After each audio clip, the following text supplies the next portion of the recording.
All right, today we're going to talk about limits at infinity, and we're going to be discussing things that occur with the end behavior. So what is end behavior?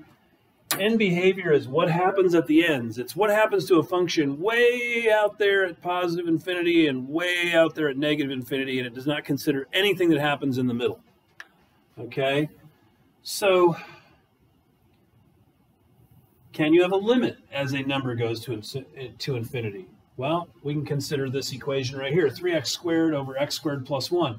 If we just made a table and we plugged in some numbers, we started with 0, we got 0 and 1 and 1.5 and 10 and 100, you can see that this ends up getting closer and closer to 3, but it never quite gets there. Same thing over here. As we go to negative infinity, it gets closer and closer to 3, but it never quite gets there. Okay, so this has a limit at both directions, and it's 3. So if I look at the graph of this thing, you know, this graph kind of looks like this. And here's 3 right here. Okay, and it gets closer and closer to 3. It never quite gets there, though. It approaches from the bottom. So this has what's, you know, we talked about this last year. It has a horizontal asymptote, and the horizontal asymptote would be here at 3. Okay, so what's the definition of a limit of infinity at infinity? Let L be a real number. The statement L, the limit as x goes to infinity of f of x equals L means that for each epsilon greater than 0, there exists an m greater than 0 such that the absolute value of f of x minus L is less than epsilon whenever x is greater than m. Okay, that's one of those math things that you read that and your brain kind of explodes. All right, what does it mean? If you draw a picture, pretty much means this. There's some number way out here called m. Okay, and there's a number here, L, and L has a little error, so there's L minus epsilon here, and there's L plus epsilon here. And what this says is this graph, once it gets past M, it's somewhere in between L minus epsilon and L plus epsilon.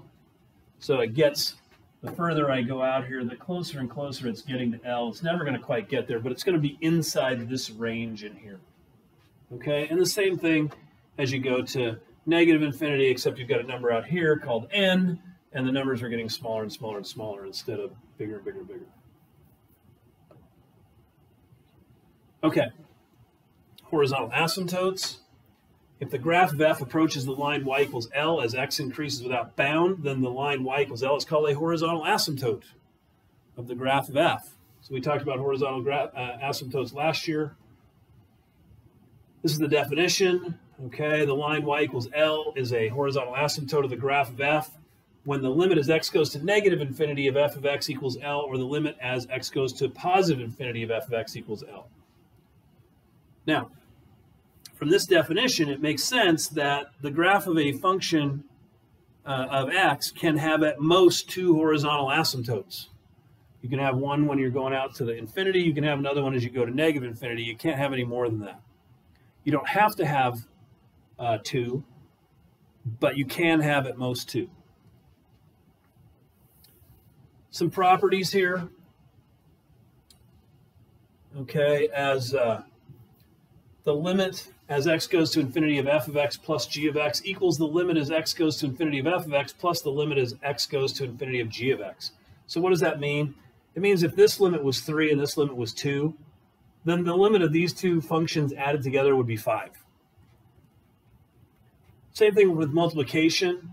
So if this one had a limit of 3 and this one had a limit of 2, then this one would have a limit of 6. And these properties hold for limits at negative infinity as well.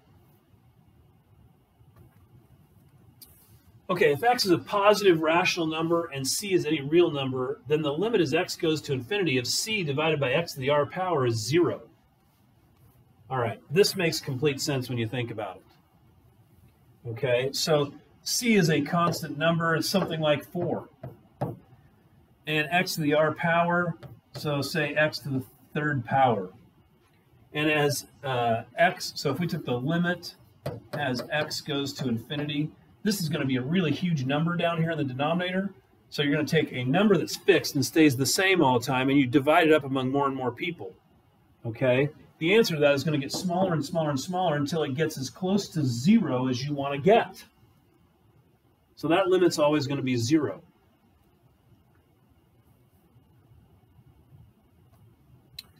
So let's look at, let's use those facts to find the limit as x goes to infinity of 5 minus 2 over x squared. Well, I can break this thing up.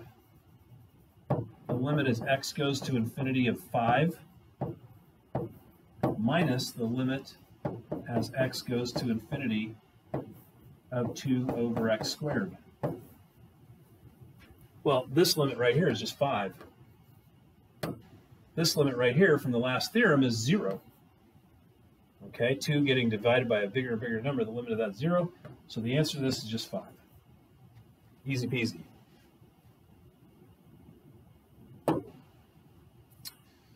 Okay, what about this one? Well, if I start plugging infinity in here, I get infinity on top and I get infinity on the bottom. Okay, and that's not a thing that I can deal with.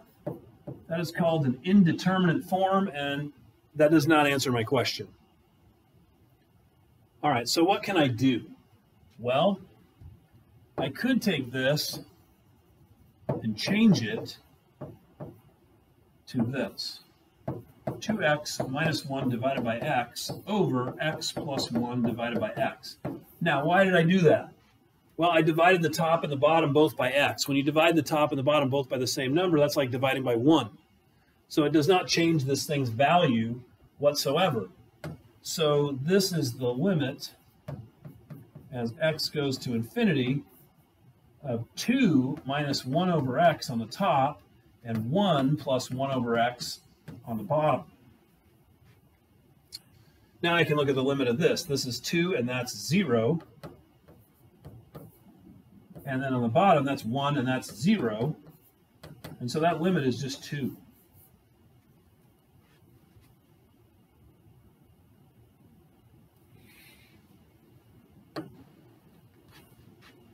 And this just kind of explains that this results in infinity over infinity in indeterminate form.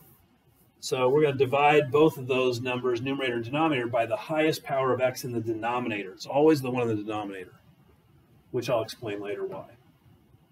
Okay, so let's look at this one. We've got 3 problems here. They look almost identical. The only difference is this has a degree 1, this has a degree 2, and this has a degree 3. Otherwise, these problems are identical. Okay, we're going to find the limit of each one. So here I'm going to go ahead and convert this, because if I just try to plug in infinity, I get infinity over infinity, and all of these, that's indeterminate form. So I'm going to take these and convert them. The limit as x goes to infinity of 2x plus 5 over x squared divided by 3x squared plus 1 over x squared.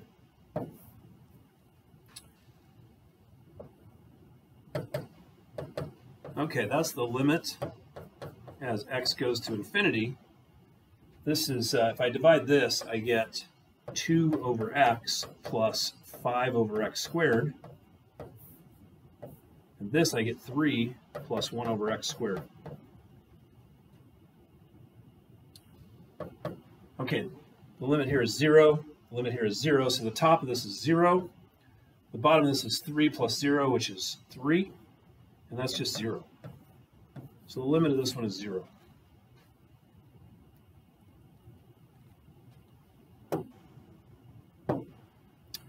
Okay, now let's look at this next one.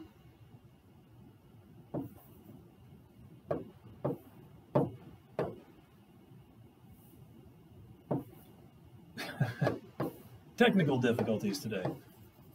The limit as x goes to infinity. Hopefully if we move this time, it'll stay. There we go. So we're going to divide by x squared again. 2x squared plus 5 over x squared divided by 3x squared plus 1 over x squared. Again, I'm dividing by x squared over x squared, which is just 1. Doesn't change my value. Okay, so this is the limit as x goes to infinity. This is 2 plus 2 plus 5 over x squared. And this is going to be 3 plus 1 over x squared.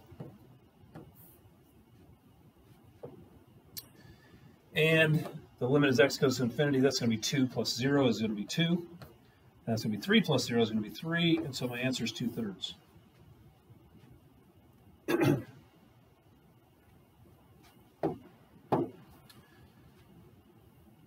Now let's look at this next one.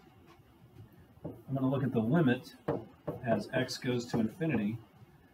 Now, I'm going to divide by x squared again. It's the biggest power in the denominator. So 2x cubed plus 5 divided by x squared over 3x squared plus 1 divided by x squared. Now, why didn't I divide by x cubed?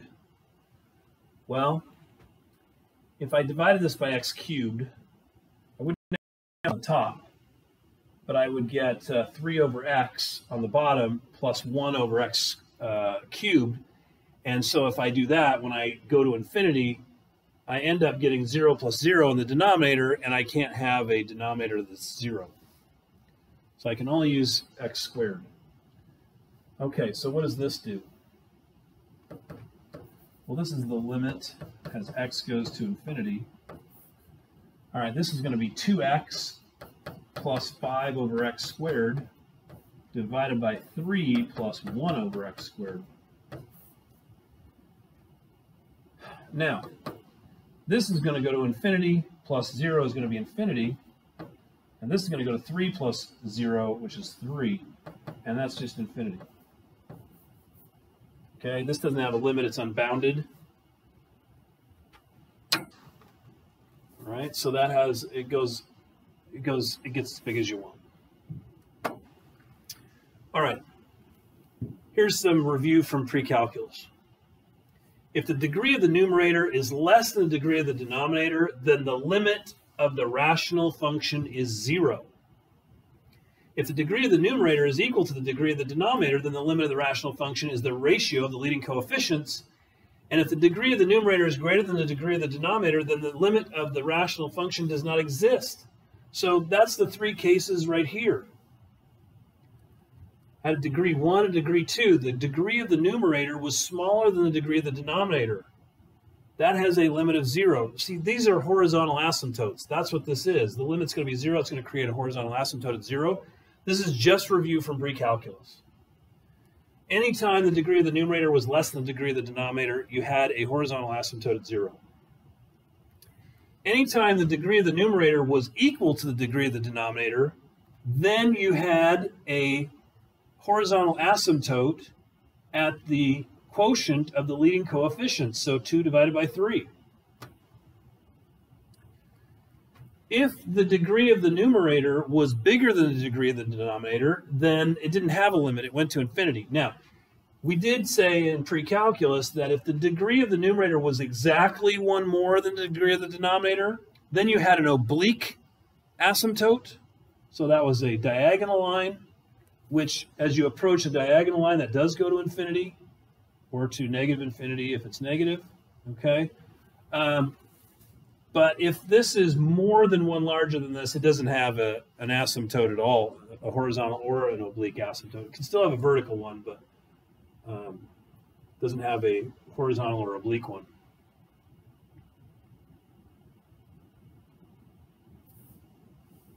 Okay, let's take a look at this. This is a weird one. We've got a square root in the denominator here. Okay, so here's what we're going to do. This first one is the limit as x goes to infinity. This one over here is the limit as x goes to negative infinity.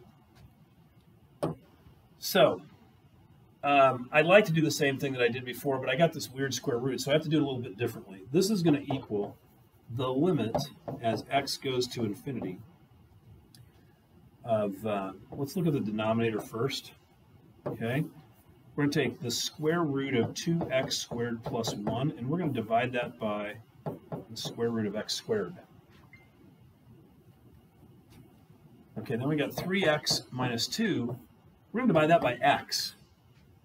Now, how do I do that for two different things? Well, what's the square root of x squared? It's x. So that's the same thing. Now, why do I do it this way? Well, for the next step. Because I can divide this. This is the limit as x goes to infinity of 3 minus 2 over x. Okay, now if I do this under a square root down here, I can divide this too. I can put it all under one square root, like that. And then I can rewrite it again. So this is 3 minus 2 over x, and this is the square root of 2 plus 1 over x squared. Okay, now the limit as x goes to infinity, that's 3, that's 0, so it's 3 minus 0 at the top. This is the square root of 2 plus 0. So this ends up being 3 over the square root of 2, which when I rationalize that is 3 square root of 2 over 2.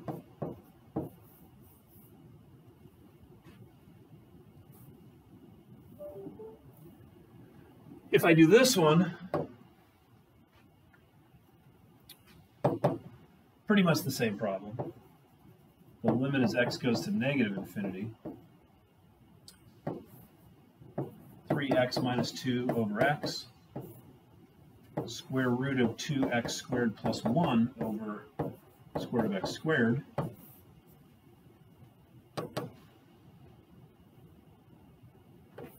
That's the limit as x goes to negative infinity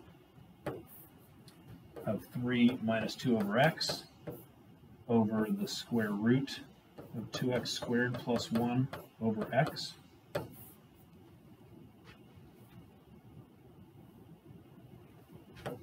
Now here's where things get a little different. Let's see, I got 3 minus 2 over x, and I've got the square root of 2x plus 1 over x. Okay, so as I go to negative infinity, this is still 3 and that's still 0. So it's still 3 on the top. Except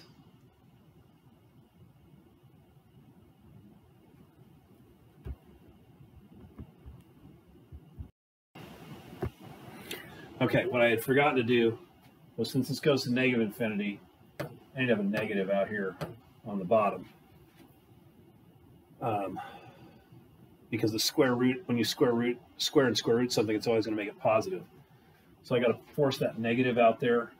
So this is going to end up being negative square root of 2 on the bottom, which is going to end up being negative 3 square root of 2 over 2.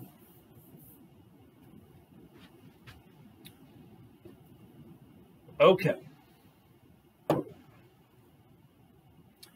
Limits involving trig functions. So find each limit. The limit as x goes to infinity of sine of x. Okay. So here's the problem.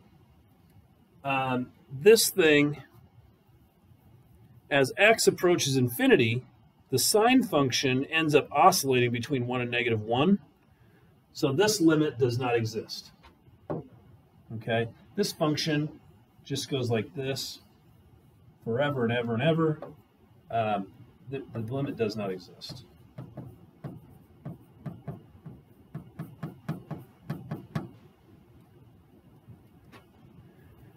Okay, this function here, we talked about the squeeze theorem early in the year. And you're going to use the squeeze theorem on this one. This is one pretty much you're just going to memorize, but sine of x over x, if you graph this thing, it looks like this. The waves get smaller and smaller and smaller. And so what you do is you squeeze that between two functions, okay? So we're going to put this between negative 1 over x and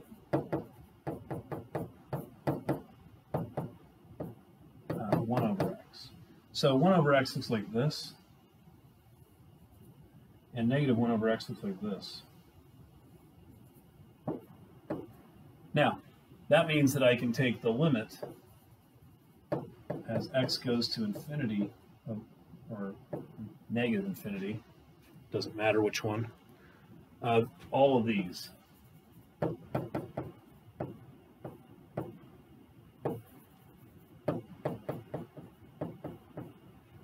Okay, the limit of this is going to be 0, and the limit of this is going to be 0, as you can see from these graphs, okay? So, and I guess this would be flipped the other way if there's a negative sign there that I just missed, but it works the same for positive infinity. You're going to squeeze this thing, the limit of this is 0, the limit of this is 0, and since this is always in between, the limit has to be 0, so this comes out to have a limit of 0. That's kind of one that you want to memorize, probably. Okay, some practical things here. Oxygen level in a pond. Let f of t measure the level of oxygen in a pond where f of t equals 1 is the normal unpolluted level, and the time t is measured in weeks. When t equals 0, organic waste is dumped into the pond, and as the waste material oxidizes, the level of oxygen in the pond follows the equation f of t equals t squared minus t plus 1 over t squared plus 1. What percent of the normal level of oxygen exists in the pond after a week, after 2 weeks, after 10 weeks, and what is the limit as t approaches infinity? Okay. So, we can go ahead and just plug in numbers for these because this is the function right here. So, after 1 week, we're going to find f of 1.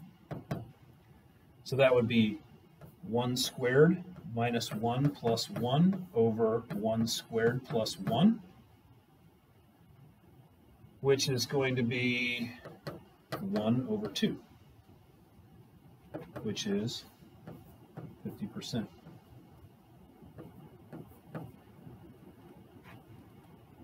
That's how much oxygen exists after 1 week. So f of 2. Going to plug in 2 squared minus 2 plus 1 over 2 squared plus 1.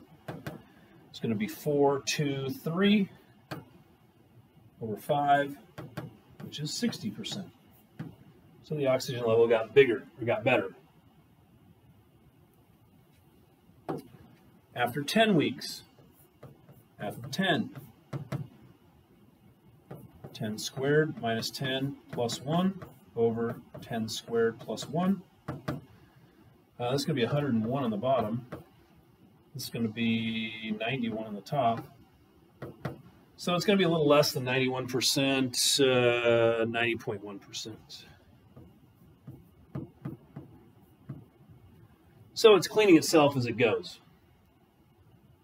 Okay, now what's the limit as x goes to infinity on this? Well, we can take, you know, if we try to just do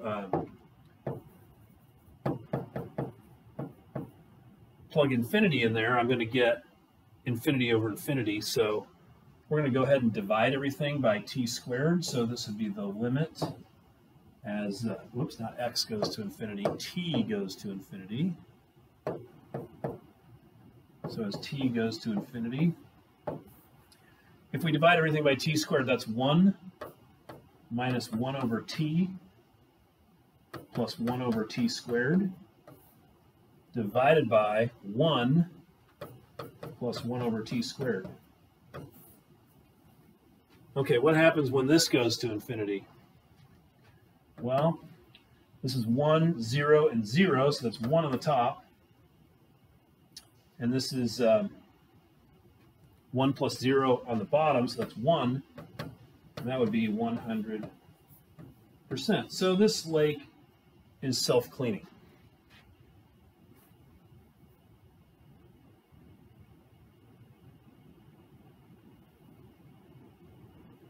Many functions do not approach a finite limit as x increases or decreases without bound. For example, no polynomial function has a finite limit at infinity. So, you know, like if you consider, f of x is x cubed. Well, that graph, if you graph it, looks like this. That thing goes to infinity, it goes to negative infinity, it does not have a limit anywhere. Let f be a function defined on the interval a infinity. Then the limit as x goes to infinity of f of x equals infinity means that for each positive number m, there is a corresponding number n greater than 0, such that f of x is greater than m whenever x is greater than n. So if we go back and we draw the picture again, okay,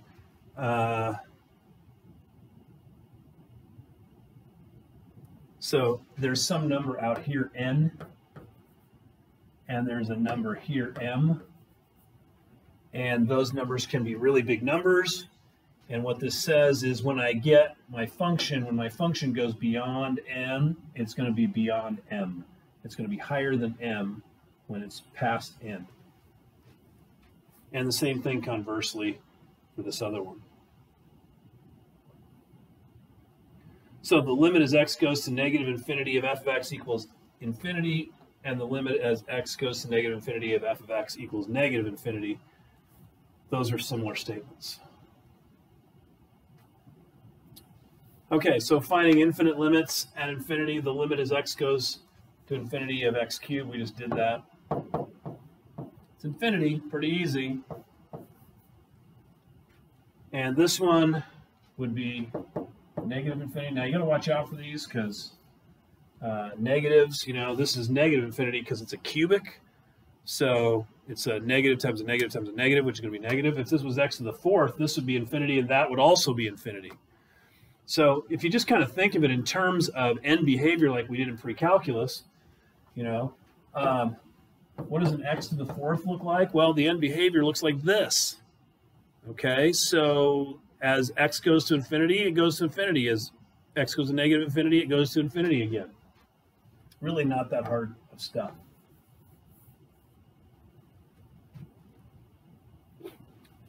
Okay, find the limits at infinity of each of these. So this one,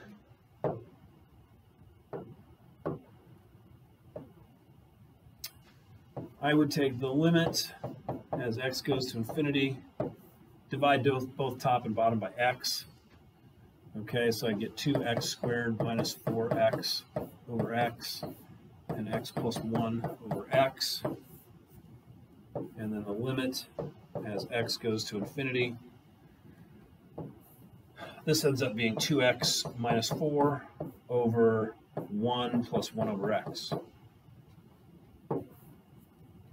Okay, so as this goes to infinity, this is infinity, and this is 1. So that's just infinity.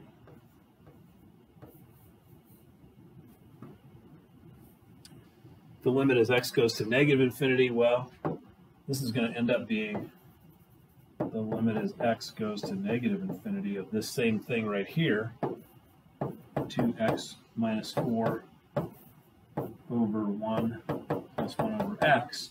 So if I consider this, this is going to be negative infinity, and this is going to be 1. So that's just negative infinity.